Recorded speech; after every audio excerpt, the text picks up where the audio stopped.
iniciamos con todo lo que es la parte general de circulación, para que ustedes comprendan. Y cuando ustedes hablan de vasos sanguíneos, debemos recordar lo siguiente. Entonces, vasos sanguíneos es sinónimo, como estamos hablando de sanguíneos, de arterias y venas. Pero este sistema arteriovenoso que vemos en pantalla nosotros en la imagen del lado izquierdo, va a estar compuesta por lo que es un sistema de arterias que pueden ser de grande, mediano, pequeño calibre, dependiendo del tamaño o el diámetro, depende de su funcionalidad prácticamente y de su composición. Hay arterias musculares, hay arterias de diferentes formas, ¿no? Para que ustedes entiendan, nosotros tenemos esta primera arteria que vemos nosotros acá, la arteria aorta, y cuya arteria aorta es una arteria muy grande y es la de mayor diámetro de todo el cuerpo. Un ratito veo que me están pidiendo la... Ah, ya, disculpen, voy a grabar enseguida. Entonces, ahorita, un minuto. Entonces, los vasos sanguíneos, como les había mencionado, espérame un minuto, que grabé esta vaina.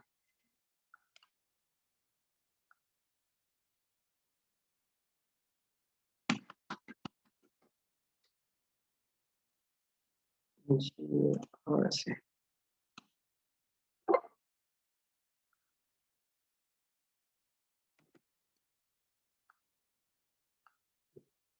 Espera un minuto. Ahora sí. Entonces vamos a ver lo que es la parte, ahora sí, de vasos sanguíneos, ¿no? Decíamos que los vasos sanguíneos son el conjunto de arterias y venas cuyos vasos sanguíneos se van a dividir en 5 estructuras básicas. Partiendo de lo que es la arteria de manera general, luego de la arteria de manera general, vamos a ir a que estas arterias se van a formar en arteriolas, que quiere decir pequeñas arterias, van disminuyendo en relación a su calibre. Después esas arteriolas se van a transformar en capilares, y esta parte de los capilares es lo más esencial.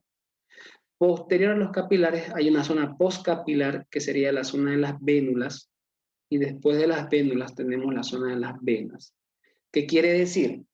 Si ustedes siguen aquí a la bolita roja enseguida, van a entender que esta arteria que va a cumplir la circulación sistémica, la circulación mayor que es a través de la arteria aorta, cuando va avanzando de la zona central, que es la zona del corazón, a la zona periférica, que es la zona más distal, va disminuyendo su calibre, de tal forma que cuando ingresa a estructuras como músculo esquelético, en la zona musculoesquelética, lo que ingresa a la zona de los órganos, ¿no? Va a transformarse en arteriolas, en pequeñas arterias. A lo último, como ven ustedes aquí, se están transformando algunas imágenes en forma de órgano. Va a llegar en forma de capilares. ¿Qué quiere decir? Y quiero que comprendan acá. Los capilares son prácticamente la zona donde se va a producir los intercambios de estructuras como proteínas, sustancias, gases, hormonas. A nivel capilar se produce el intercambio. Por eso es que hay un tema más adelante que se llama intercambio capilar. La arteria y las arteriolas es como una vía, y solamente se va a producir en las zonas más pequeñas a nivel capilar el intercambio de nutrientes, hormonas, estrógenos y gases, ¿ya? Cuando dejan, por ejemplo, acá vamos a la parte de estos dibujos de acá, cuando dejan el estómago, en el hígado, en el vaso, en el pulmón, supongamos acá, miren, dejó en el pulmón, en la circulación menor, ¿no?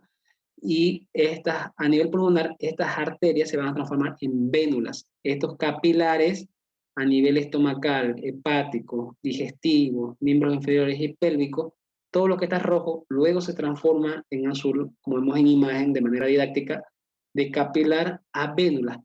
Estas vénulas van a ir aumentando de diámetro, de grosor, de tamaño, y se van a formar en venas.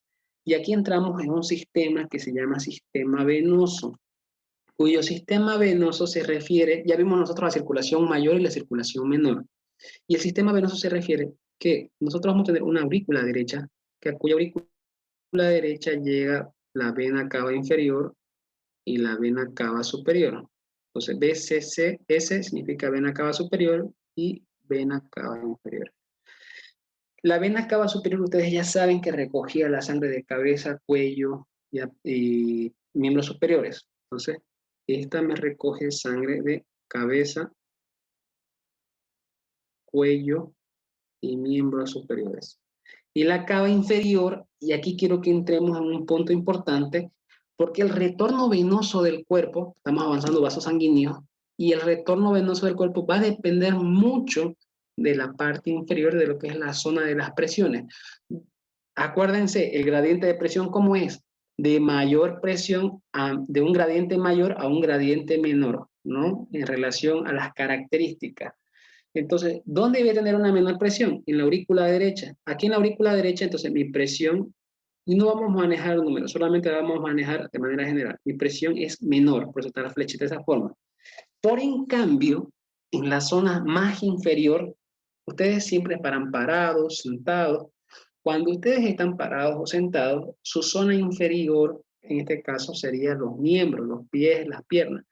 Ahí abajo la presión es mayor. ¿Qué quiere decir? Entonces, de aquí abajito, de la zona de los miembros, como están viendo, la presión es mayor. ¿Listo? ¿Qué quiere decir?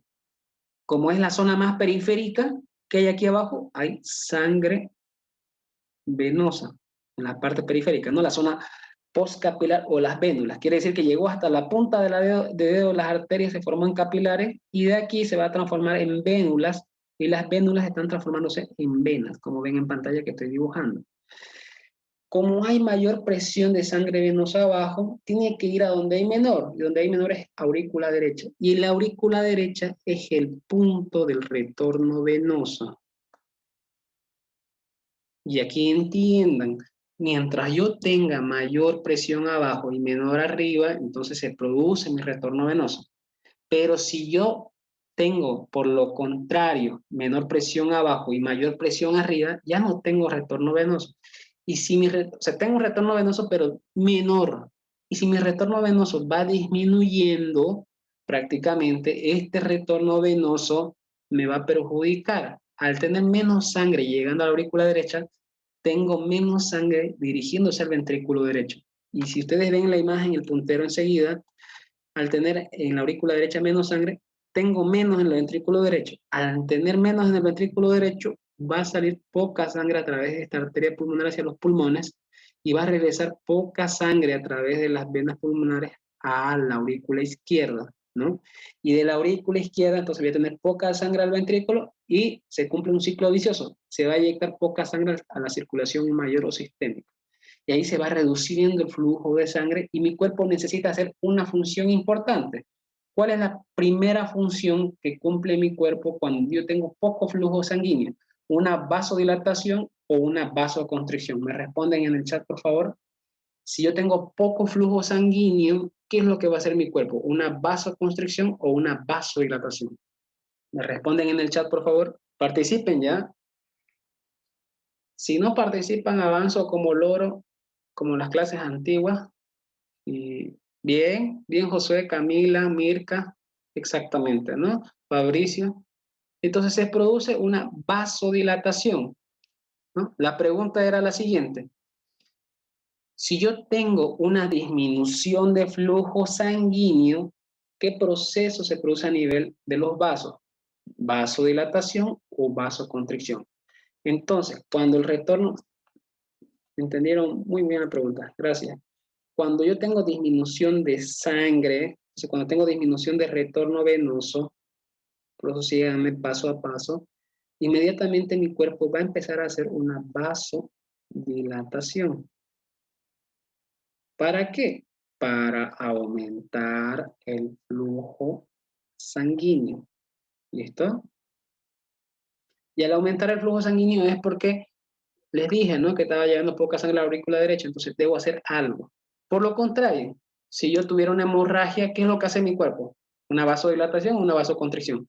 Obviamente, si yo tengo una hemorragia, mi cuerpo va a hacer una vasoconstricción, porque tiene que hacer una disminución del flujo sanguíneo. Hoy día tenemos que ver eso, tenemos que ver cómo llega el flujo sanguíneo a la aurícula derecha por un retorno venoso inferior que sería a través de la vena cava. Entonces, yo les dije que la vena cava inferior recoge sangre venosa de esta parte de acá, de los miembros y de la zona de la pelvis. ¿Ya? Entonces, de miembros inferiores y de zona de pelvis. Yo tenía mi parte del abdomen. En el abdomen yo tengo una vena que se va a denominar acá vena porta, que ahorita les voy a mostrar en la imagen de al lado. Y esta vena porta me recoge todo el drenaje venoso a nivel abdominal. Y de manera indirecta, la vena porta, voy a poner una flechita, va a ir hacia la vena cava inferior. Y entonces por eso es que la aurícula derecha solamente llega a la cava inferior de abajo, pero en su recorrido recogió sangre de esta vena porta que recoge de toda la zona abdominal. Y la vena cava inferior de manera directa recogió de pelvis y miembros inferiores, de una zona donde hay un aumento de presión de sangre venosa.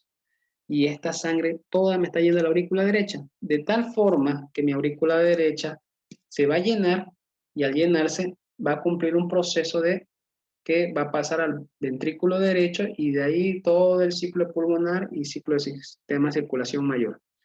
Este sistema venoso se llama sistema portocava. Entonces, sistema venoso portocava. Porto, porque la vena porta que recoge el abdomen de forma indirecta me está llevando al corazón, pero primero desechando toda su sangre a la vena cava inferior. Y cava porque toda la cava se dirige a la aurícula derecha en relación a la cava inferior. Entendiendo esta parte, quiere decir que cuando yo disminuya, o sea, tenga, por ejemplo, lo que les decía hace rato, en el abdomen, vean acá en la imagen de al lado,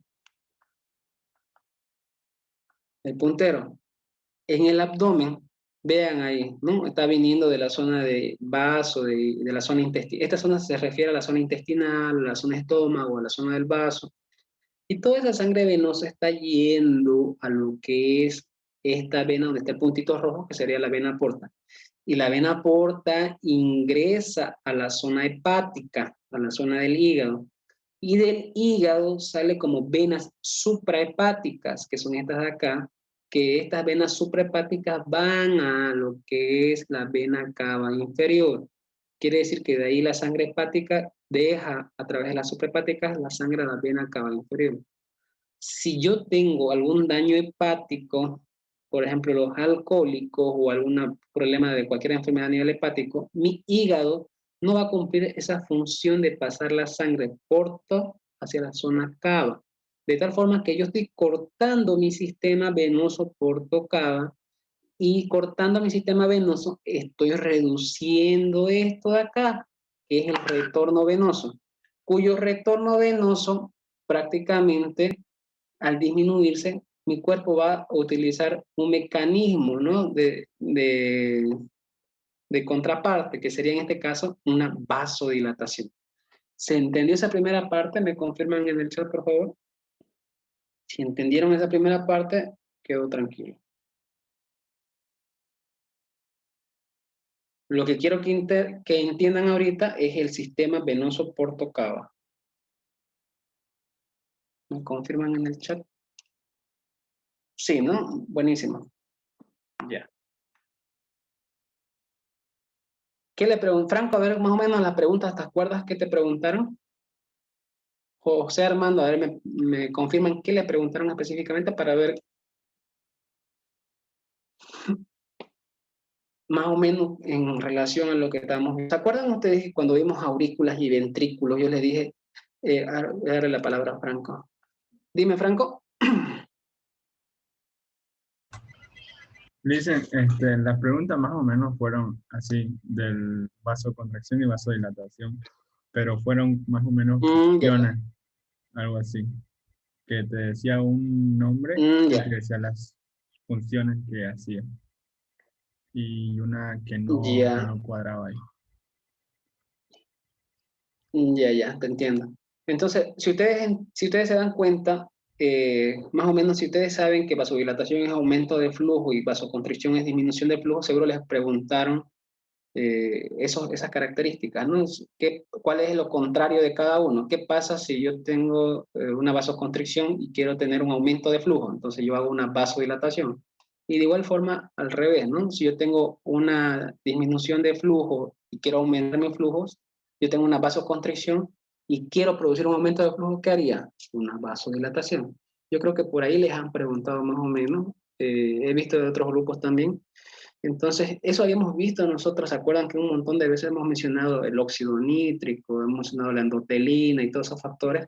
Entonces, eso es lo que yo les trataba de decir cuando vimos, por ejemplo, plaquetas, no sé si se acuerdan, y ahí les decía, no, hay algunas cosas que producen vasodilatación y otras que producen vasoconstricción a nivel endotelial. Eso imagino que les han preguntado, pero vamos a ir desglosándolo un poco a poco ahorita. En relación a lo que pregunta su compañero, vamos a ingresar a la parte de endotelio y ahí vamos a desglosar eso, ¿ya? Por eso es que yo digo que estos temas recién los estamos viendo de acuerdo al cronograma. Puede ser que a ustedes les hayan hecho esa pregunta, pero no correspondía o no sé. Pero si vemos corazón, debemos saber, porque en corazón ya avanzamos a esos procesos de constricción, dilatación. ¿Listo? Si ya entendieron la primera parte, vamos a la segunda parte, que sería en relación a lo que es, ¿cómo se llama esto? Lo que es la zona de los capilares, ¿ya? Marco, ahorita vamos a ver esta parte endotelial. ¿Qué quiere decir? El endotelio se encarga del flujo sanguíneo, se encarga de los mediadores químicos, de receptores. Entonces, aquí vamos a ver cómo el endotelio me produce, por medio de qué estructura me produce constricción y dilatación. Entonces, eso es lo que quiero que comprendan ahorita, ¿ya? Ustedes van a tener, ya dijimos que la parte más periférica del sistema de los vasos se denomina capilar, y al denominarse capilar es ahí donde se producen los intercambios de estructura. Podemos hablar de nutrientes, podemos hablar de proteínas, de hormonas, glucosa, insulina, anticuerpos, todas esas características que tiene la sangre. Acuérdense que la sangre tiene en su estructura plasma, elementos corpusculares, proteínas, y aparte el glóbulo rojo me transporta hormonas, a través de su membrana plasmática me transporta oxígeno, me transporta dióxido. Entonces, la sangre es una circulación donde hay un transporte de elementos, en pocas palabras. Pero no todos los elementos que están adentro de la sangre van a salir por algunos capilares. Por eso los capilares se dividen de tres formas. Este primer capilar que estamos viendo nosotros en pantallas es el capilar continuo. ¿Qué quiere decir? Este capilar, ustedes vean el primero con el siguiente que les voy a mostrar. ¿Cuál es la gran diferencia? Les voy a colocar el siguiente. A simple vista, la gran diferencia en relación a su endotelio. El endotelio es un tejido epitelial plano, ¿no? Pero en relación a su endotelio, esta célula plana, en comparación del anterior, ustedes van a ver que acá hay poros, aberturas, que se denominan fenestraciones, ¿ya? Por eso es que este primer capilar es completo, tiene una membrana arribita, igual que el anterior, pero lo que lo diferencia este capilar continuo al capilar fenestrado, porque existen tres tipos de capilares, continuo, fenestrado y sinusoide. Este con el anterior, con el que vimos hace rato, se diferencian por los poros o los agujeros que tenían aquí en la zona del endotelio. Por eso es que vamos a determinar que los vasos sanguíneos tienen capilares. Aquí estoy escribiendo. Un momento, por favor. Esta, listo. Estos capilares, los capilares son donde se producen los intercambios de estructura. Se dividen en tres, dijimos. Continuo, tenemos el fenestrado y el último que sería el sinusoide. De los tres, el que estamos viendo acá ahora es el continuo. ¿Cuál es la característica del continuo? Entonces síganme aquí en la pantalla. Esta que es la célula endotelial que vemos acá, está prácticamente, esta célula plana endotelial está completa. Quiere decir que no tiene como el anterior esos agujeritos, ¿no ve que vimos? Esa es la primera característica. La segunda, en estos espacios que vemos nosotros, estas hendiduras o espacios que estamos viendo, hendiduras, entre célula y célula. Si se dan cuenta que hay otra hendidura donde estoy colocando las partes circulares. Esas hendiduras intercelulares es por donde va a salir los elementos de adentro, de intravascular, a la zona intersticial o a la zona del tejido. Entonces, yo tengo un capilar continuo que tiene sus células planas, que se denomina endotelio, ¿ya?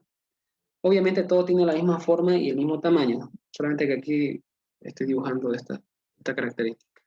Y adentro, por ejemplo, yo tengo una estructura y quiere pasar de intravascular a una zona, al intersticio o a un tejido. Por eso es que decimos, la relación capilar puede ser a nivel del espacio intersticial, o sea, el tercer espacio, o a nivel del tejido. Cuando yo tengo esta característica de que sea continuo, por eso dice continuo porque no tiene ningún hueco, va a tener en su estructura posterior el paso de alguna, ¿cómo se llama esto? De algunas características, como sería a nivel muscular. ¿Qué quiere decir? Este continuo yo lo tengo a nivel muscular, a nivel de piel, y al tener a nivel muscular y a nivel del piel, yo debo saber que voy a pasar a través de él oxígeno, voy a pasar a través de él lo que es algunas estructuras más características como gases como dióxido, y esto me ayuda también al intercambio gaseoso. Entonces, este continuo también lo tengo a nivel de pulmones, ¿ya? Quiere decir que en pulmones yo no tengo fenestrado y yo no tengo sinusoide. En pulmones yo tengo capilar continuo. En músculos y en piel, en sistema musculoesquelético, yo no tengo, en sistema muscular, mejor dicho, en sistema de piel, yo no tengo fenestrado y sinusoide. Tengo continuo. En pocas palabras, el oxígeno que está acá, el dióxido, pasa a través de esta capilar, ¿ya? Porque ese espacio o esa hendidura que se está formando acá es el tamaño más grande que la molécula de oxígeno y que la molécula de dióxido de carbono que vamos a ver más adelante. Y ese tipo de difusión, entonces ya vamos al tipo de transporte. ¿Se acuerdan de las membranas plasmáticas? El endotelio tiene una membrana, entonces el tipo de difusión que vamos a ver acá obviamente va a ser una difusión simple. No necesita a nadie más que al espacio de la hendidura para poder pasar de intravascular, como vemos en pantalla, a la zona del intersticio del tejido. Si yo tengo aquí un tejido muscular liso, si yo tengo un tejido muscular estriado, esquelético, o cualquier tejido muscular, entonces el oxígeno pasa a través de ese capilar. ¿Se entiende esa primera parte? Por favor, me confirman. Si se entendió esa primera parte, yo puedo avanzar a la segunda. Lo más importante entonces, que va a pasar a través de la hendidura. Y la hendidura es esta de acá, que está entre célula y célula. Si esta es una célula epitelial plana y esta es una célula epitelial plana, el espacio que encuentra entre medias sería la hendidura. ¿Se entendió, no? Ya, síganme con lo siguiente. Les voy a poner un puntero. Entonces, rápido, y con eso concluimos. Capilar continuo. Capilar porque es la parte más periférica y distal, donde se producen los intercambios de nutrientes o estructuras, es a este nivel. Continuo porque en su célula, esta es una célula endotelial plana, tejido epitelial plano. No hay ninguna transformación, no hay poros, fenestraciones, sinusoides, no hay nada, ¿ya? Solamente es liso. Entre célula y célula, como ustedes ven, hay esta hendidura intercelular, o sea, entre células, inter. Al igual aquí adentro, miren esta imagen de adentro, es lo que vemos, ¿no? Por afuera y por adentro es lo mismo, ese espacio intercelular. Ya dijimos que en la sangre tengo un glóbulo rojo, tengo una hemoglobina, me transporta 4 oxígenos. Cuando mi tejido o mi intersticio necesite alguna estructura de mi zona vascular, va a salir por medio de esa hendidura. Pero las zonas más características donde yo tengo ese tipo de capilar continuo es músculo, piel y pulmones. Quiere decir que el tejido muscular, la piel y los pulmones a nivel alveolar vamos a tener solamente esta característica. No tenemos fenestrados y sinusoides, ¿ya? Eso quiero que entiendan. Ahora sí se entendió. Y obviamente como el espacio o la hendidura es más grande que la molécula, en este caso de oxígeno y de dióxido, entonces se denomina difusión simple, porque él simplemente vio un espacio, vio de qué puede pasar y vio que el tejido está necesitando oxígeno para su respiración celular y pasa. No necesita de ningún transportador, no necesita de ninguna vesícula de nadie, de tal forma que este capilar continuo es por difusión simple, en este caso que estamos viendo. ¿Se comprendió ahora sí? Ya. Vamos a la siguiente imagen. En la siguiente imagen lo que vemos es la misma célula endotelial. ¿Hay hendidura? Sí, hay hendidura, donde está la bolita roja, por eso sigan la bolita roja. Si hay hendidura, estamos similar al anterior, pero en su célula endotelial no está de forma lisa. Tiene estos agujeros, aberturas o poros que le van a dar la característica de fenestraciones. Esto es fenestrado, que tiene poros, agujeros o aberturas, ¿no? Milimétricas que van a estar en la célula endotelial. Entonces, quiere decir que los fenestrados van a estar en otras estructuras o en otros órganos. Ya voy a escribir acá. Cuando yo hablo de fenestrado, primero tiene poros. Entonces, esto es capilar fenestrado.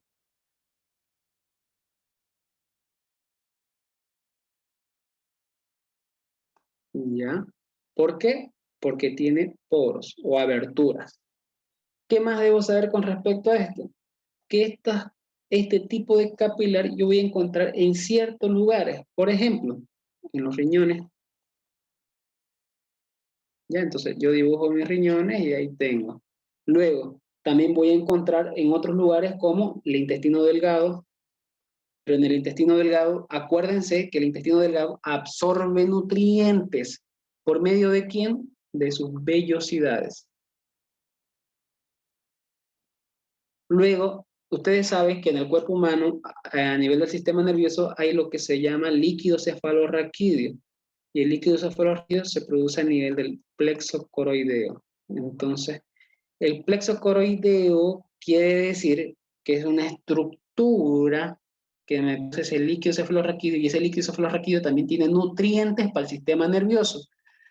Para que los nutrientes pasen del líquido a la zona de la sangre y viceversa, tiene que ser un capilar fenestrado, ¿ya?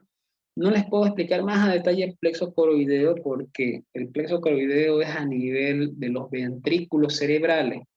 Si ustedes bien saben, han escuchado alguna vez la palabra hidrocefalia. ¿Qué quiere decir? Un aumento de líquido cefalorraquídeo en el sistema nervioso. ¿Por qué? Porque el plexo coroideo o se obstruyó o hay una sobreproducción.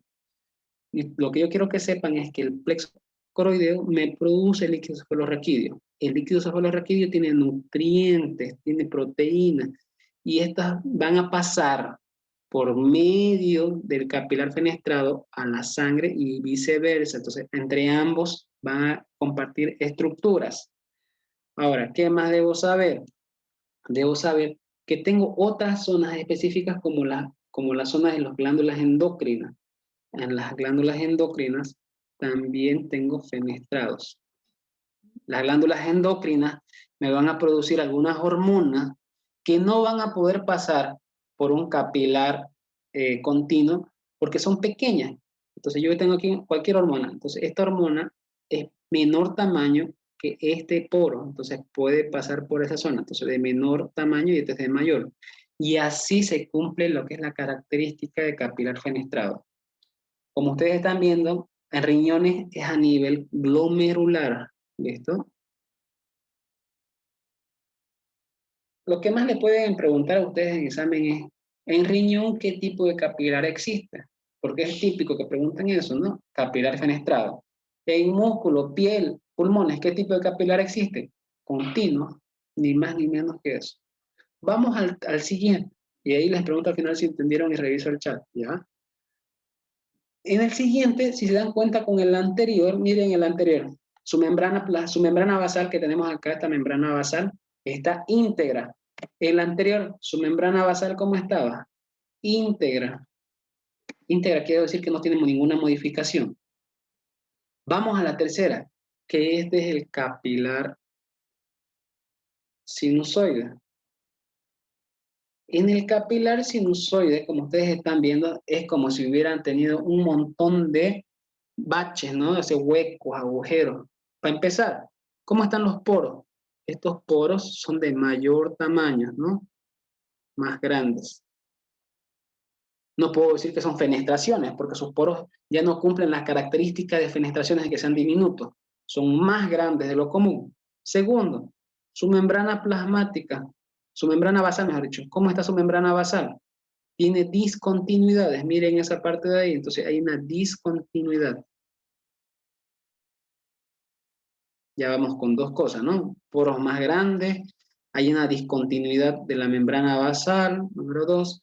¿Y cómo están las hendiduras, los espacios entre células y células? Miren el espacio que está ahí, es de mayor tamaño, entonces hay un aumento de la hendidura intercelular, número tres. De tal forma que el capilar sinusoide, yo lo voy a encontrar en lugares donde tengo proteínas o estructuras más grandes. ¿Se acuerdan ustedes que cuando vimos sangre dijimos, el plasma tiene también en la zona de la sangre hay tres proteínas importantes? ¿Cuáles eran esas tres proteínas importantes? ¿Me confirman en el chat? Teníamos tres proteínas, una empieza con F, la otra empieza con G y otra empieza con A. ¿Cuáles serían esas proteínas? De mayor a menor tamaño, ¿verdad?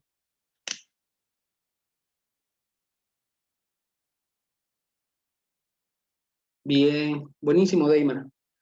Deimar dijo fibrinógeno, albumina y globulina. Entonces, ¿cuál es la más grande de ahí de lo que dijo Deimar? El fibrinógeno. ¿Cuáles siguen en relación a tamaño? A la albúmina. ¿Y cuáles siguen en relación a tamaño? En relación a la globulina. Por si acaso, Lucas, hay aminoácidos que son grandes, que también están en relación a las composiciones que pueden necesitar otro tipo, en este caso sinusoides, ¿ya? Pero lo más específico que ustedes van a ver en la literatura es fibrinógeno y albúmina. Son las dos proteínas más grandes. ¿Dónde se producen esas proteínas? Se producen en hígado. ¿Qué quiere decir? Yo tengo este capilar sinusoide a nivel de esta estructura importante que se denomina hígado. El hígado me produce dos cosas, ¿no? Dos proteínas grandes, fibrinógeno y la albúmina. Entonces, es fácil, ¿no? Riñón, capilar fenestrado. Hígado, capilar sinusoide. Músculo, capilar continuo. Ahora, aparte del hígado, obviamente hay otros lugares donde se puede producir, hay sinusoides capilares. El vaso, como vemos nosotros en pantalla, porque en el vaso también hay algunas estructuras grandes, como inclusive son aquellos glóbulos rojos. ¿Se acuerdan ustedes que el cementerio del vaso, cuál era? El cementerio de los glóbulos rojos, ¿cuál era? Mejor dicho, después de los 120 días, el vaso. Entonces, ese glóbulo rojo necesita salir, pero necesita salir a través de un capilar sinusoide, ¿ya? Para que me entiendan. Acuérdense que el glóbulo rojo es un elemento corpuscular grande, es más grande que los glóbulos blancos. De tal forma que cuando ya cumplió esos 120 días, ya está envejecido, entre comillas digo envejecido porque por la fricción, por el estrechamiento y por todo el recorrido que ha tenido, se va deformando su forma y llega hasta el vaso y dice, bueno, yo ya cumplí mi función, mi membrana plasmática ya no resiste más fricción, más estrechamiento, entonces yo me retiro acá. ¿Y por qué yo me retiro en el vaso? Porque aquí hay un capilar sinusoide y aquí yo puedo salir, porque yo no voy a poder salir por un capilar continuo, porque el capilar continuo es de menor tamaño el glóbulo rojo. No voy a poder salir por un capilar fenestrado, porque los poros fenestrados son menor tamaño que el glóbulo rojo. Entonces, por eso que el glóbulo rojo, y ahora deben entender, sale al vaso por su capilar sinusoide. ¿Listo?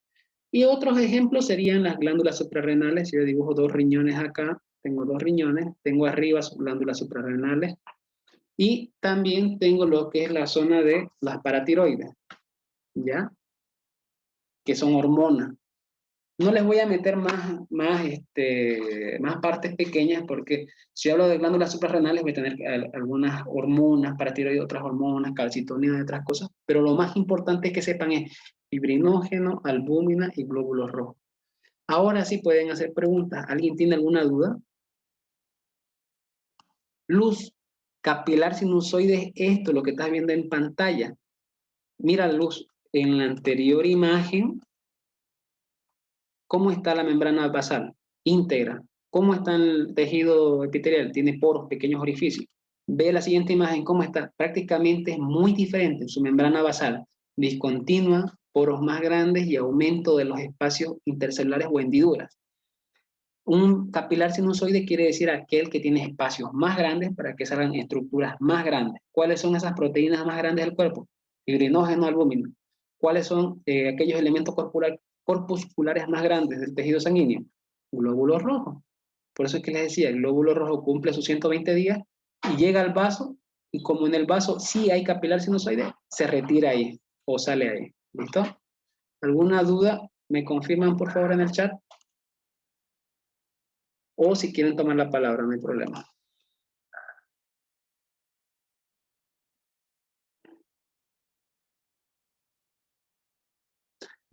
Meilin, o sea, cada capilar cumple una función de acuerdo a la estructura. Si yo les pregunto, a nivel del pulmón, ¿qué tipo de capilar hay? A nivel del pulmón yo sé que hay un intercambio de gases, sé que las moléculas de oxígeno y de dióxido son de menor tamaño y que pueden pasar por solo las hendiduras. Entonces yo digo de que el capilar a nivel de los pulmones es continuo. Si yo les pregunto en relación al riñón, en el riñón van a ver también hay proteínas que van a pasar solamente por los poros fenestrados. Entonces, ¿qué tipo de capilar hay? Capilar fenestrado.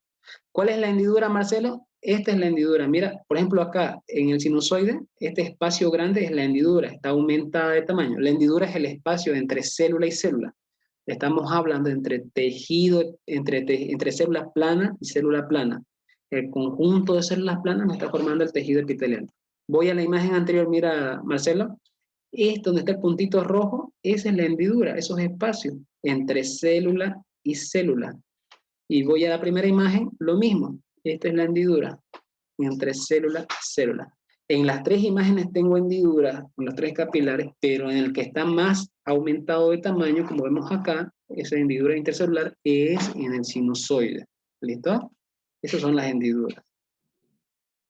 ¿Preguntas?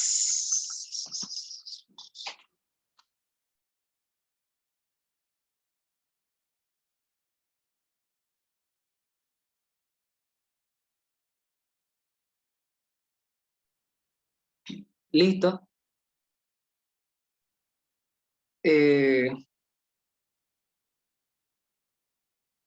No, Jennifer, la parte de paratiroides y de lo que es la zona de glándulas suprarrenales solamente pónganlo como ejemplo. Si ustedes les preguntan en las glándulas suprarrenales y paratiroides qué tipo de capilar hay, sinusoides, porque les dije que esas glándulas, esas paratiroides, también van a formar hormonas, van a formar algunas sustancias que son de mayor tamaño y que solamente pueden pasar por lo que son los capilares sinusoidales, ¿ya?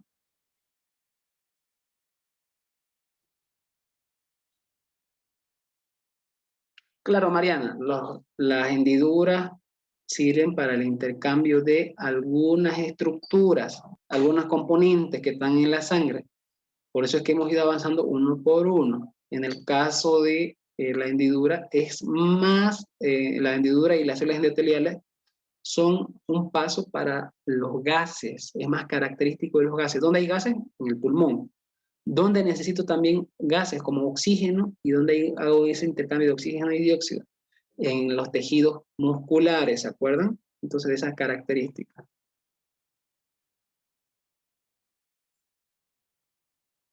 Para tiroides, en relación a lo que me preguntas, Yanira, se encuentran a nivel tiroideo, ¿ya? Son estructuras paratiroideas paralelas al tiroides, son partes endocrinas. ¿Listo? Ya, se entendió. Entonces vamos a la siguiente parte. Ahora, una vez que ustedes saben los capilares, vamos a ir a la parte de los vasos sanguíneos. Por favor, comprendan esta parte de los vasos sanguíneos que vamos a ver ahora. Tenemos en los vasos sanguíneos tres túnicas, ¿ya? una túnica externa, una túnica media y una túnica interna. Entonces vamos a avanzar de adentro hacia afuera. ¿Qué es lo que sucede acá? Vean lo siguiente. A nivel de lo que vamos a ver primero es la túnica interna. ¿Ya? ¿Qué quiere decir túnica interna? Quiere decir que es la túnica que está en relación con la sangre, obviamente. Ustedes conocen a la túnica interna con otro nombre que ya hemos mencionado un montón de veces. Se denomina endotelio. ¿Qué quiere decir endotelio? Son células planas. Habíamos visto que el endotelio es igual al tejido epitelial plano. Por eso es que estas células que ustedes ven en pantalla, donde estoy colocando X, esas células son planas, denominadas tejido epitelial plano, que tiene su nombre característico endotelio. Ahora, ¿cuál es la característica del endotelio o esta túnica interna? Primero, que está en íntima relación ¿con quién? ¿Con quién se relaciona prácticamente? Con la sangre. Por eso se denomina también como capa o túnica íntima, porque está en íntima relación con la sangre, ¿ya? Esto que está con el puntero rojo que estoy ahorita poniendo, esto es las células planas o endotelial. Esto que está entre medio dice luz. Esto es la luz de la arteria y la luz de la vena.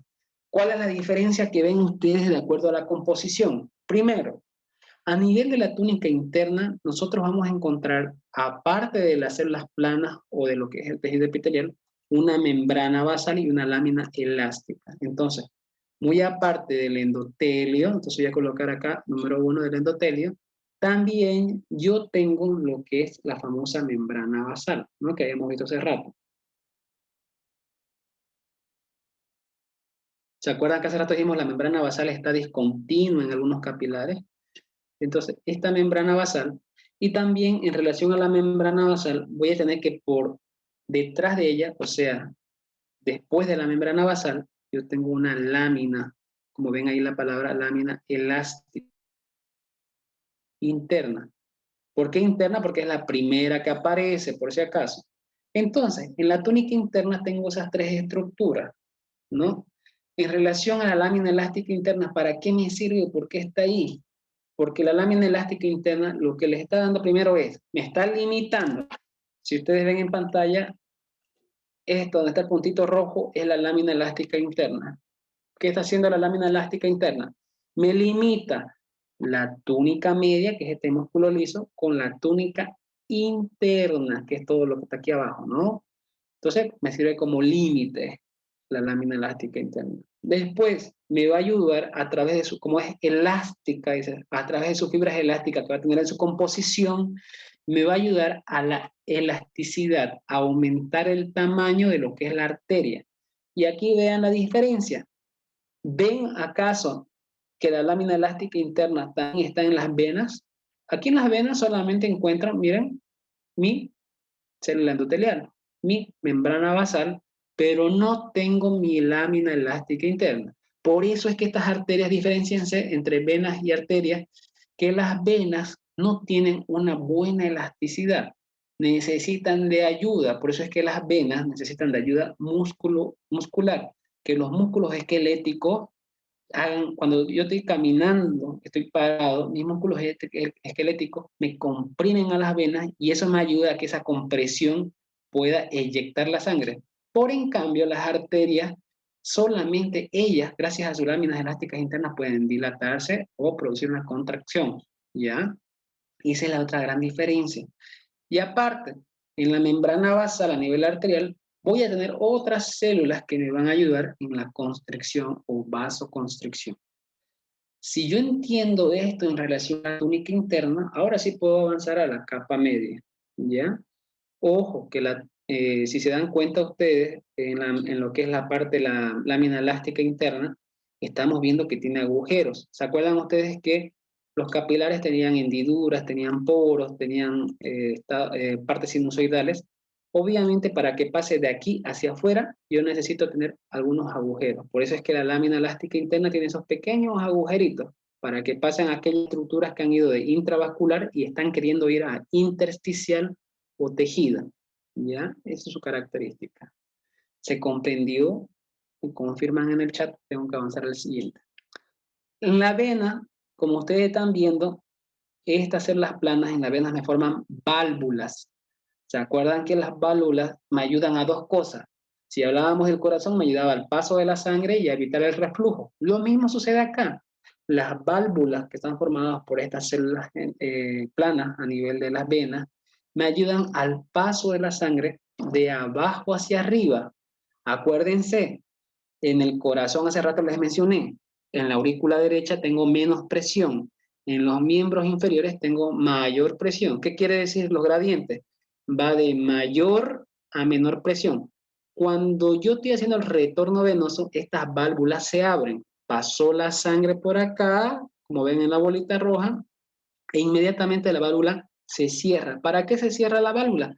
Para evitar el reflujo, el retorno de la sangre otra vez hacia abajo. Esa es la característica en lo que es la parte de la túnica interna en relación a sus válvulas a nivel de las venas. ¿Listo? ¿Se comprendió esa primera parte? ¿Me confirman, por favor? Si se comprendió, paso.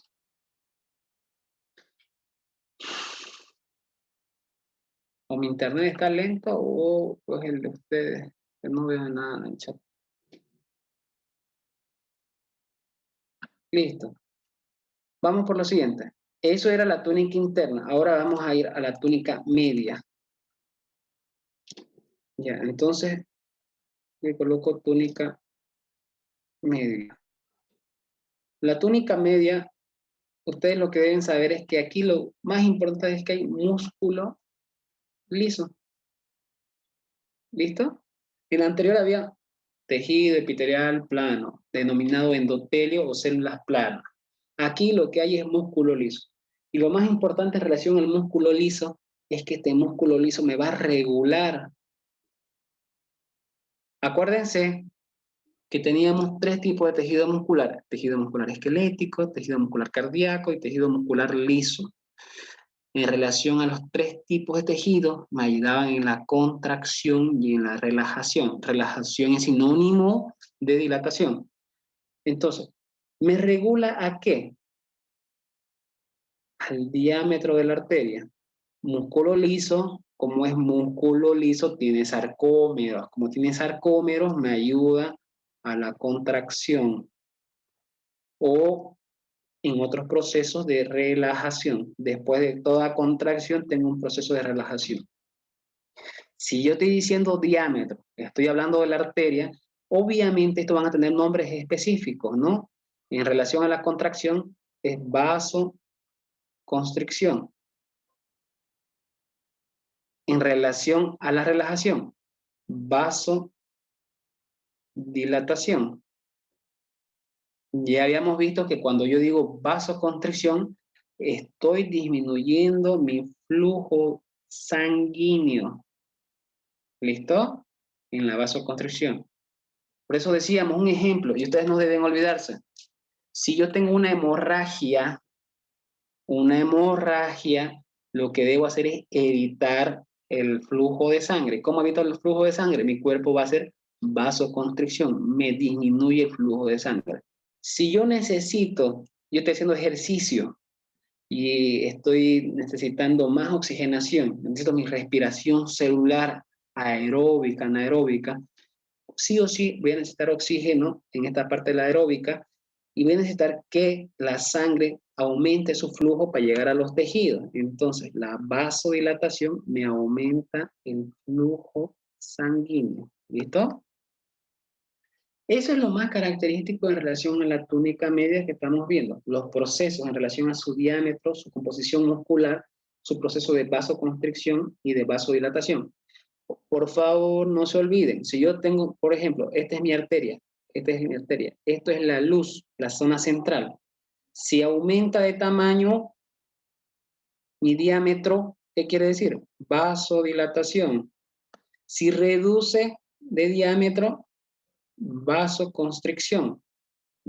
No vayan a confundirse.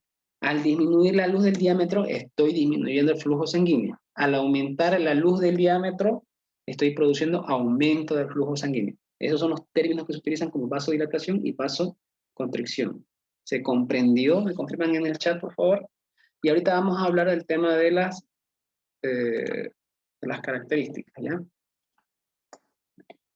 Pueden, estoy viendo, muchacha. No me sale el chat. Espérenme un minuto, ya es que mi internet está lento. Ya. Si alguien tiene una pregunta por el audio, la puede hacer, por favor, y que el chat no. Ah, ya lo vi el chat, aquí está. ¿Se comprendió, no? Perfecto, Rijilla.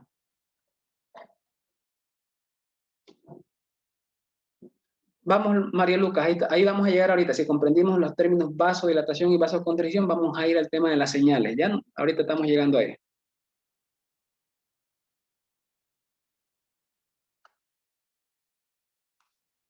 Ya, vamos. Lo último, ¿no? Ya, estamos bien entonces. Listo. Entonces, su compañero decía, Mario, decía, ¿quiénes me dicen que yo produzco una vasodilatación y una vasoconstricción? Es una buena pregunta.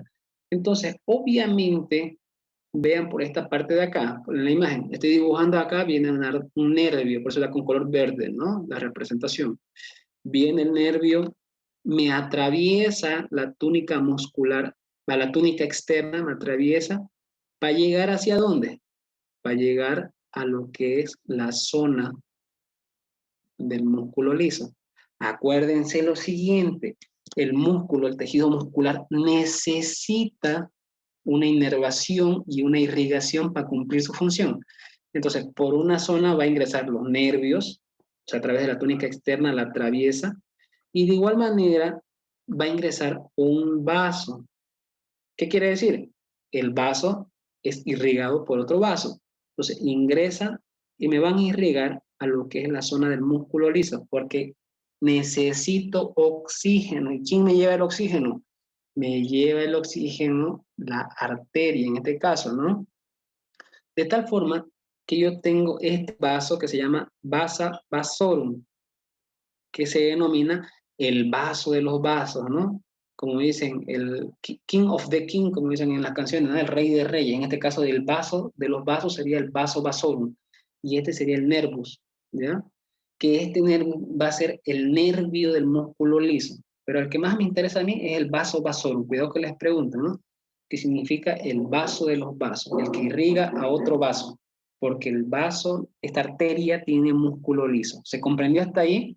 Entonces, para que se produzca una buena constricción o una buena dilatación, yo necesito una buena inervación. Ese es un factor neuronal.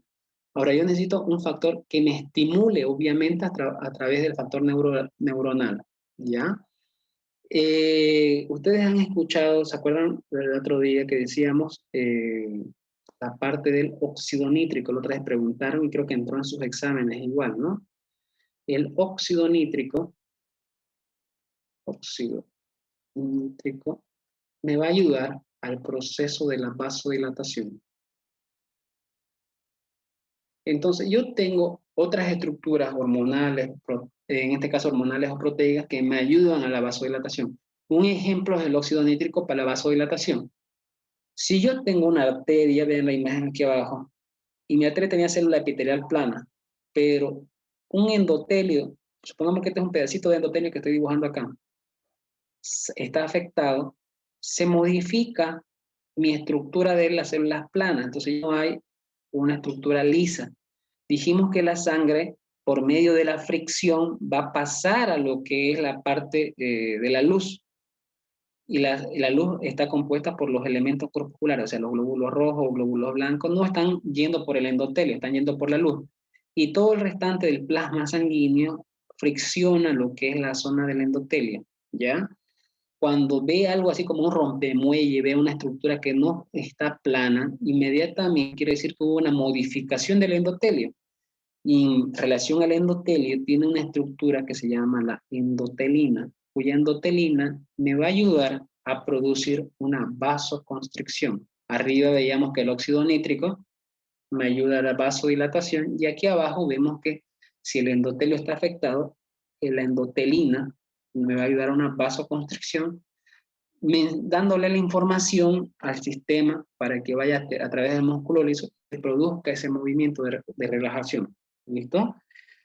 Hoy habíamos visto anteriormente, ¿se acuerdan ustedes en la respiración celular anaeróbica? ¿Qué es el producto final cuando yo tengo un aumento de intensidad en la respiración celular anaeróbica? Tengo una respiración celular anaeróbica. ¿Cuáles son los productos finales? Eran ATP y ácido pirúvico. Si yo seguía con la intensidad de hacer ejercicio, el ácido pirúvico, ¿en qué se transforma? ¿Me confirman en el chat, por favor? El ácido pirúvico, ¿en qué se transforma si yo sigo aumentando la intensidad de mi ejercicio? Buenísimo, Limber, Soledad, en ácido láctico. ¿Qué hacía el ácido láctico a nivel de la sangre?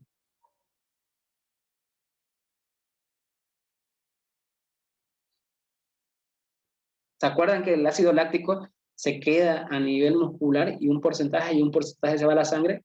¿Qué es lo que hacía ahí? Aumenta al revés, Limber, aumenta el pH, ¿ya? Está bien lo que dice Limber, solamente que al revés, aumenta el pH. ¿Qué quiere decir si aumenta el pH, Limber? ¿Qué pasa cuando aumentan los hidrogeniones o el pH? ¿Qué sucede? ¿Hay acidez o hay alcalosis?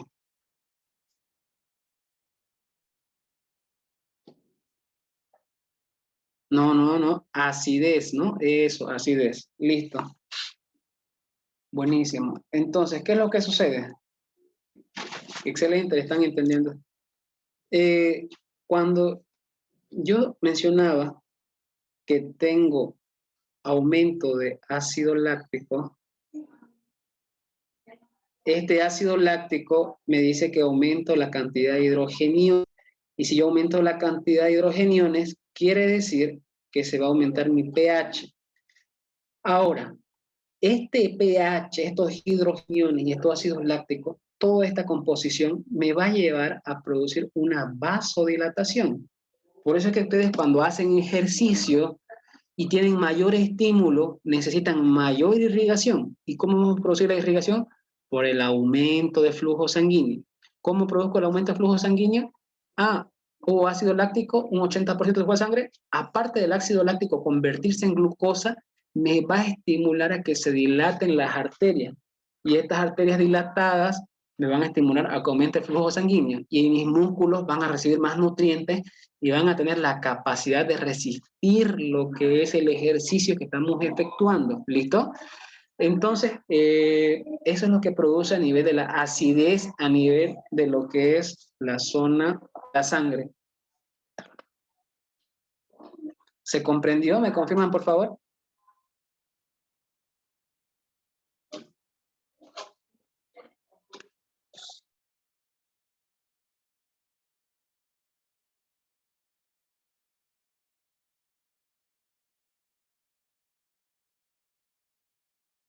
Listo. El aumento de hidrogeniones me está indicando que disminuyó el pH ácido. ¿Ya? Hay una pregunta que vi por ahí que decía, ¿disminuye el pH? Sí, disminuye el pH.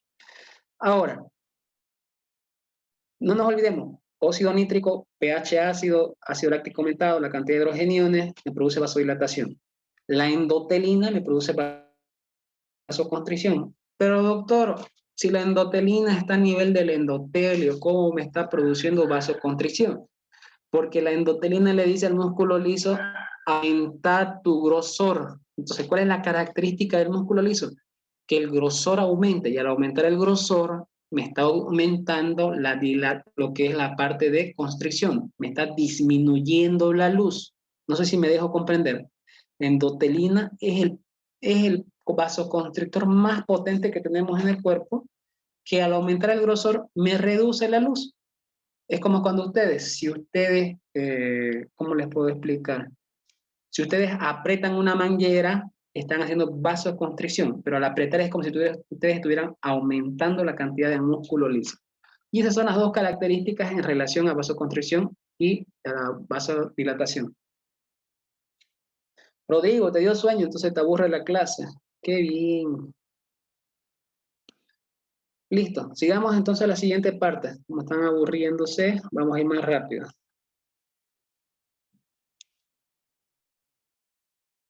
Vamos a la parte de la túnica externa.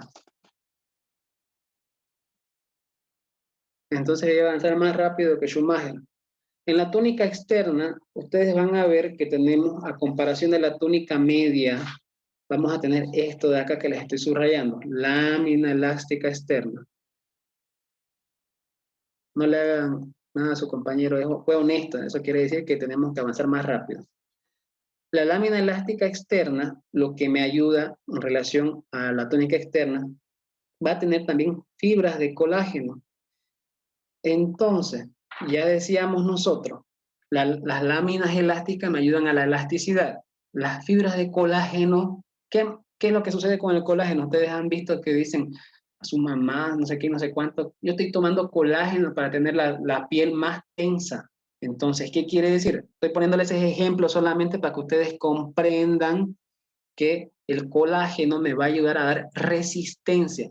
Las fibras de colágeno me ayudan a, cuando se dilate la arteria, esa resistencia para evitar que tenga un estallido o un rompimiento de la arteria, el colágeno resista. Entonces, la lámina elástica externa, al igual que la lámina elástica interna, como ustedes ven ahí, me ayuda en la elasticidad, en la distensibilidad, que se distienda la arteria. Pero las fibras de colágeno me ayudan a que tenga una buena resistencia. ¿Listo? Ahora, ¿qué es lo que sucede en relación a la elasticidad y a la resistencia? Sucede lo siguiente. Cuando yo veo la vena, ¿acaso ustedes ven en la vena que tengo lámina elástica externa? No, no hay lámina elástica externa.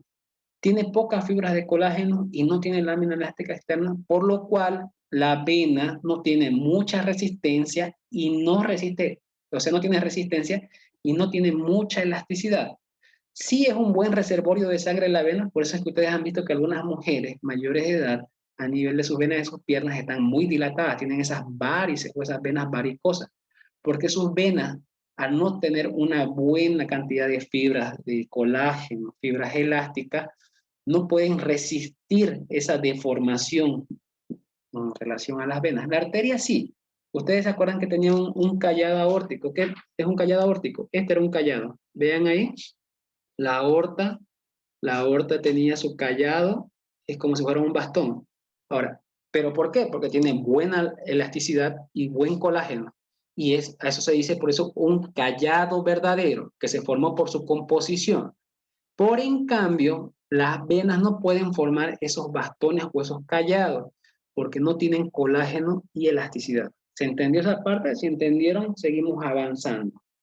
¿Me confirman, por favor? Y lo último que habíamos visto nosotros, obviamente la lámina, la túnica externa, lo atravesaban los nervios, las arterias, vaso vasorum y los nervios. Esa es otra característica. Aparte, de las tres capas, ¿quién se relaciona con los tejidos? Entonces yo tengo acá, por ejemplo, un tejido, y en relación al tejido, quien se relaciona primero con él es la lámina o la túnica externa. ¿Qué quiere decir? Es lo que les decía hace rato a uno de sus compañeros en el grupo A4. Cuando ustedes aumentan de peso, vamos a lo siguiente. Por favor, dejen de comentar en el chat, alumbra más que una karaoke el chat. ¿Listo? Vamos a lo siguiente. No tienen un procesador SSD rígido, dice, tienen sólido solamente. Vamos a lo siguiente. Cuando yo tengo un aumento, ustedes aumentan de peso, tienen una obesidad, quiere decir que es igual a aumentar el tejido adiposo.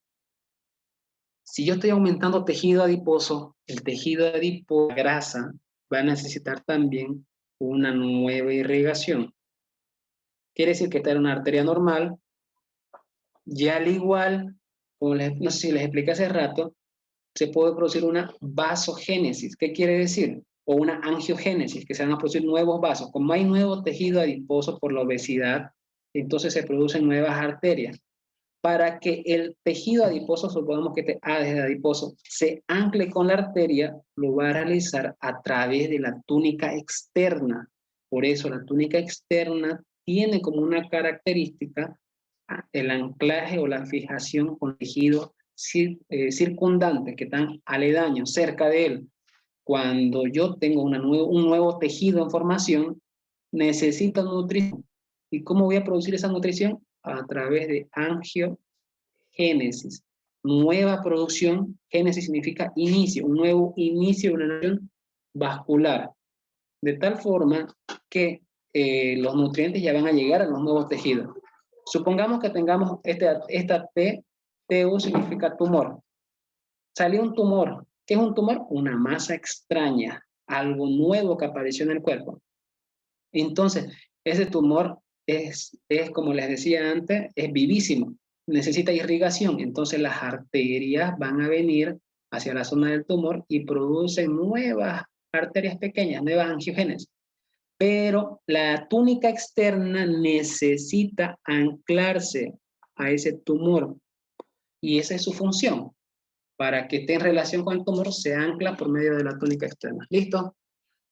Esa es túnica externa. ¿Alguna pregunta en relación al tema?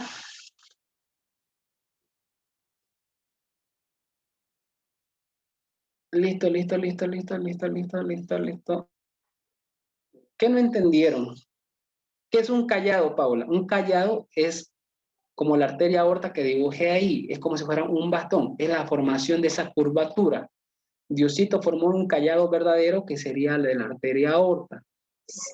Ustedes han visto, en este caso la arteria tiene esta forma, pero eso es gracias a que tiene buenas láminas elásticas y buen colágeno. Las venas no van a poder formar callado nunca, un callado verdadero. ¿Por qué? Porque no tienen lámina elástica y fibras de colágeno. Sí pueden formar un callado falso. ¿Qué quiere decir? Una vena puede cabalgar a una arteria y como está cabalgándola va a quedar como si fuera un callado. ¿Ya? Listo. Sigamos. A ver. Es como un bastón es en el que se apoyan los viejitos que tienen curvatura, ¿no? Eso quiere decir. Angiogénesis es en relación a un nuevo proceso de formación de vasos. Angio significa vascular, génesis, inicio, ¿no? Entonces, cuando yo tengo un nuevo tejido, por eso les puse dos ejemplos, uno bueno y uno malo. Franco, cuando yo les puse tejido adiposo, cuando nosotros engordamos, entre el músculo y la parte de la piel, creamos una gran masa de grasa. Entonces, esa masa de grasa necesita ser irrigada. Cuando se forma un nuevo tejido, necesita una nueva irrigación, que es a través de la angiogénesis.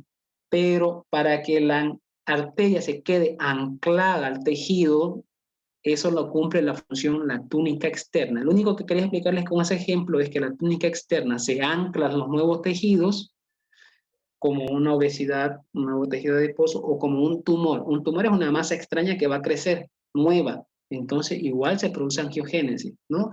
Porque el tumor necesita nutrientes para ir creciendo. La grasa necesita nutrientes para también ir creciendo.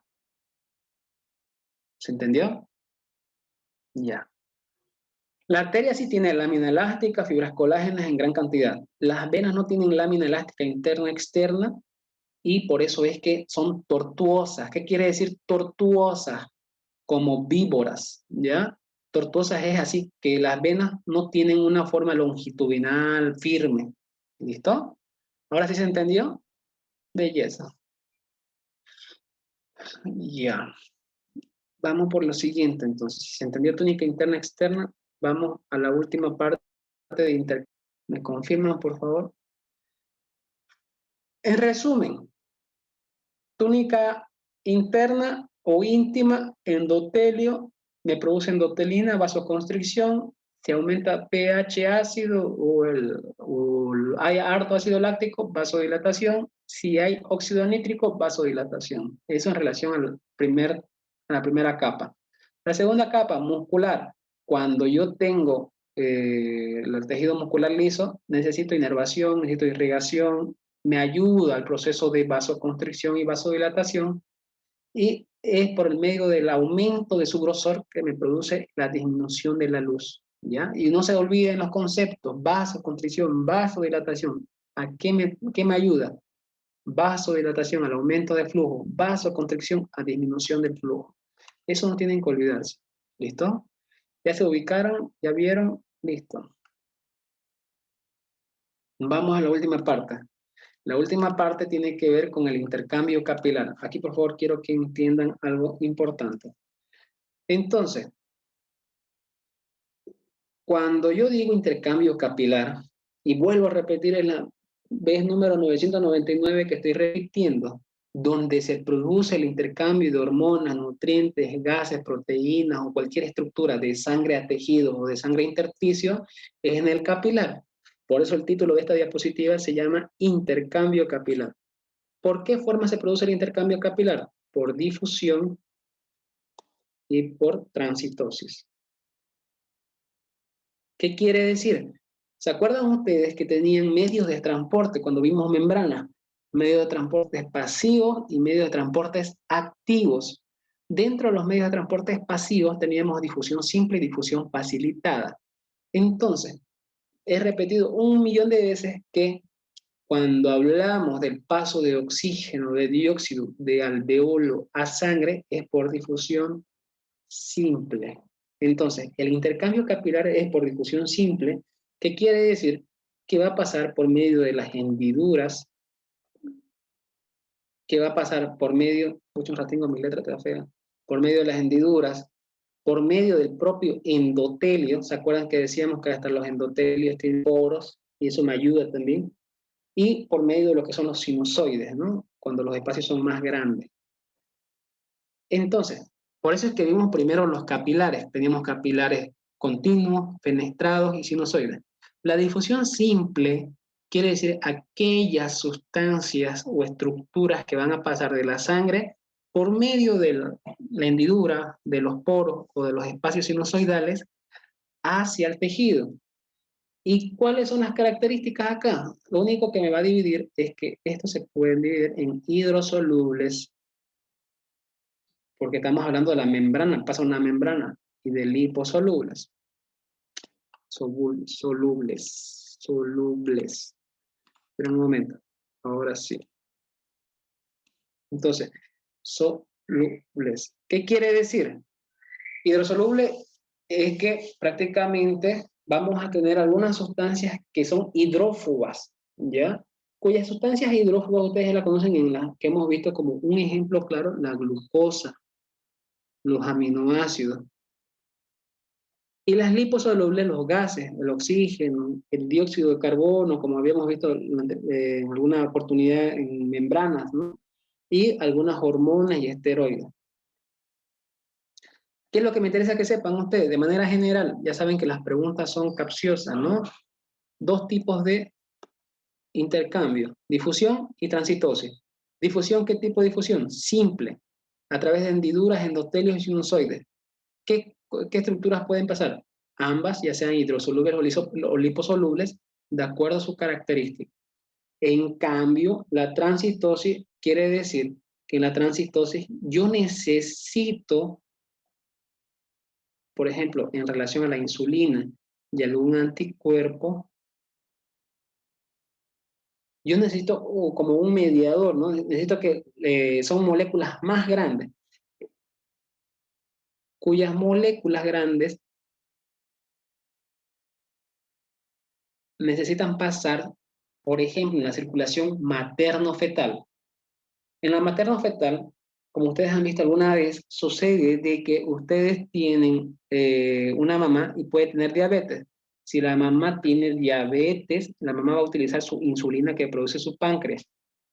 Y en la circulación materno-fetal, la mamá estaba pasando la insulina y el anticuerpo, los anticuerpos, las inmunoglobulinas al bebé. Pero si la mamá empieza a tener diabetes, ya no pasa insulina a su bebé y el bebé empieza a acumular glucosa y al acumular glucosa, ese bebé va a empezar a aumentar de tamaño. Acuérdense, no se olviden este ejemplo que les voy a dar. Ustedes comen cada día 5 panes, 6 panes, 7 panes. Hay otros que comen 1 o 2 panes. Aquellos que comen más cantidad de panes carbohidratos están creando más reservorio de glucosa, están creando más tejido adiposo. Entonces empiezan a engordar. Lo mismo sucede con el niño. Como el niño no tiene una circulación propia, única de él, sino que la mamá le está ayudando a la circulación materno-fetal, la mamá está ayudándole a llevar insulina de ella al bebé para reducir la cantidad de glucosa del bebé en sangre.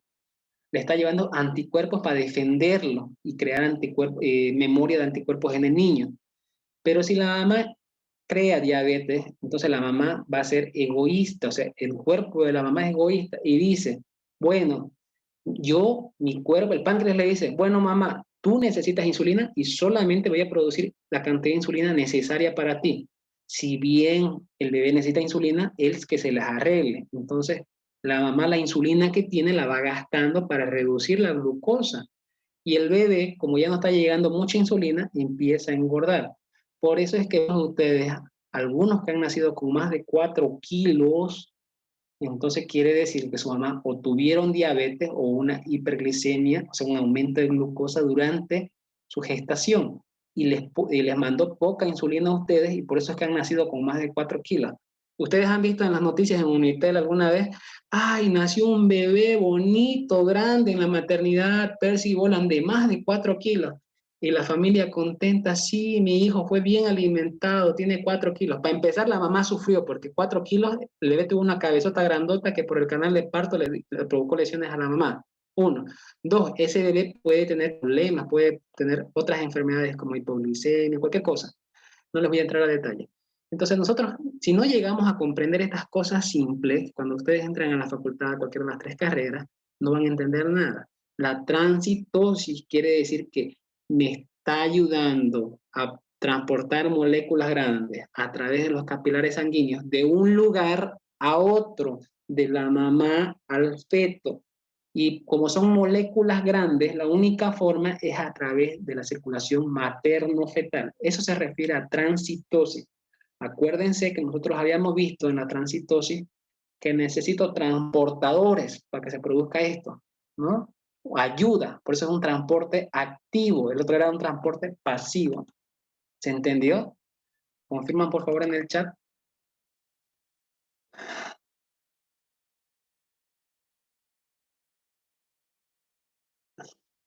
Ya, en relación a los que nacieron flacos también, digamos, el hecho de nacer entre 3 kilos 500 y 4 es lo normal, ¿no? Menos, obviamente, es otra cosa, ¿no?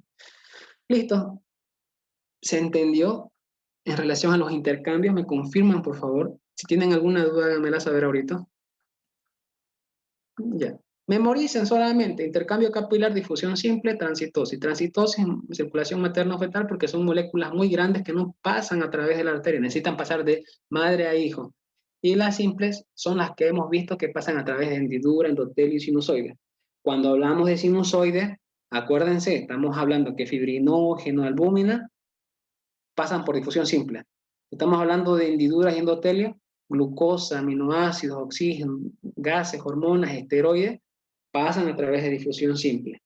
Si hablamos nosotros, por ejemplo, de lo que es la zona del cerebro, en el cerebro, acuérdense, no pasan todas las estructuras fácilmente. Por eso en el cerebro vamos a ver otro tema cuando lleguemos al sistema nervioso, que el cerebro tiene una barrera hematoencefálica. ¿Qué quiere decir? Que a nivel de, vamos a poner acá, del cerebro existe una barrera hematoencefálica. Y eso puede entrar en su examen, ¿no? Porque esto es el pan de cada día. Quiere decir, ¿se acuerdan ustedes que tenían, si yo dibujo una célula plana, esta era una célula plana, endotelio, ¿ya? Y tenía acá su espacio, ¿se acuerdan? Su hendidura. La barrera hematoencefálica sucede lo contrario. Aquí ya no hay una hendidura y este espacio se cierra. Quiere decir que prácticamente el endotelio, la célula plana con la otra célula plana, están unidas entre sí, están íntimamente relacionadas. Está esto sellado, o sea, se sella. La hendidura queda cerrada.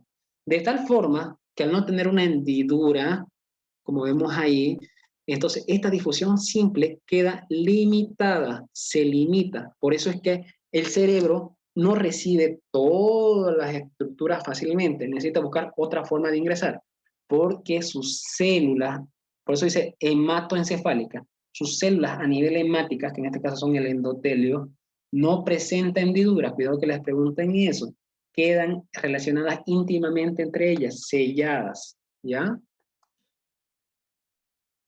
Yo les pregunto, ¿ustedes han escuchado una vez de tiene meningitis bacteriana, tiene meningitis viral? Hay bacterias de tamaños grandes, pequeñas, medianas, igual los virus. Gracias a que estos endotelios están cerrados así, no es tan fácil el ingreso de microorganismos a la zona cerebral, gracias a esta característica que se llama barrera hematoencefálica, a que las células pierden sus hendiduras. ¿Se comprendió? Y con eso concluimos. Listo.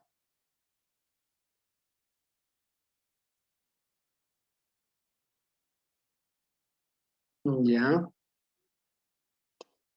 Ya, voy a subir la grabación. Ahorita voy a cortarla, esperen un minuto, por favor. No se van a reír, en medio de la grabación hubo algunas partes en las que no iba con el aula. Entonces, como les he mencionado alguna vez, estas grabaciones son para nosotros y solo para nosotros. Ya no compartan, el link es privado, va a estar en la plataforma, porque después existe gente que es criticona, ¿no? A veces nosotros metemos ahí para que ustedes comprendan fuera del contexto, y a veces hay gente que dice, ah, no, ese doctor se salió de contexto. Entonces, no, es solamente para que comprendan, ¿ya? Entonces, prohibido pasar el video o el link a otra persona que no sean ustedes. Yo los conozco a ustedes, por eso comparto con ustedes el material. Fin, ¿listo? Ya acabé la grabación. Es 1 hora y 20. Preguntas sobre el tema. ¿Se comprendió intercambio capilar? Nos queda saber flujo sanguíneo, nos queda saber presión arterial, sistema renina-angiotensina, aldosterona. Entonces, eso vamos a verlo el día lunes, a pesar de que nos vamos a retrasar con el temario, lo vamos a concluir el lunes. No vamos a dejar ningún tema pendiente, ¿ya? ¿Listo? ¿No tienen alguna duda? ¿Me confirman en relación al tema?